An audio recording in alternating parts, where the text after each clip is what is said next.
അസ്സലാമു അലൈക്കും വറഹ്മത്തുള്ളാഹി.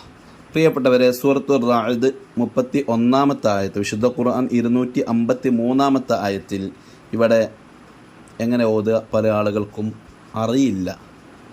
യാ ഫത്ഹുള്ള യാ ഉണ്ട്, ശേഷം ഒരു അലിഫുണ്ട്, അതിന് മുകളിൽ ഒരു വട്ട പൂജ്യമുണ്ട്, ശേഷം സുക്കൂനുള്ള യാ ഉണ്ട്, ഹംസയുണ്ട്, കസ്റുള്ള സീനുണ്ട്.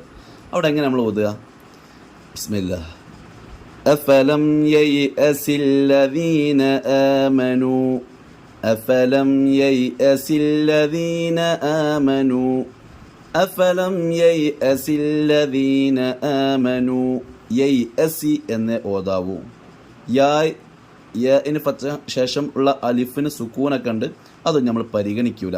യാഇന് ശേഷമുള്ള അലിഫ് പരിഗണിക്കാതിരിക്കാൻ വേണ്ടി, അത് പരിഗണിക്കൂല എന്നറിയിക്കാൻ വേണ്ടിയാണ് മുകളിൽ ആ ഒരു വട്ടപൂജ ഇട്ടിട്ടുള്ളത്. അപ്പോൾ ഫത്ഹുള്ള യാഇന് ശേഷം സുക്കൂനുള്ള യാ ആണ് ഉച്ചരിക്കേണ്ടത്. അത് രണ്ടിൻ്റെ ഇടയിലുള്ള അലിഫ് പരിഗണിക്കുകയില്ല എന്നറിയിക്കാൻ വേണ്ടിയാണ് ഫത്ഹുള്ള യാഇന് ശേഷം സുക്കൂനുള്ള അലിഫ് അവിടെ, അല്ലെങ്കിൽ അലിഫിന് മുകളിൽ സുക്കൂൻ ഇട്ട് കൊടുത്തിട്ടുള്ളത്. അപ്പോൾ ഇവിടെ ഓതേണ്ടത് അഫലം യൈഅസില്ലദീന ആമനൂ അഫലം യൈഅസില്ലദീന ആമനൂ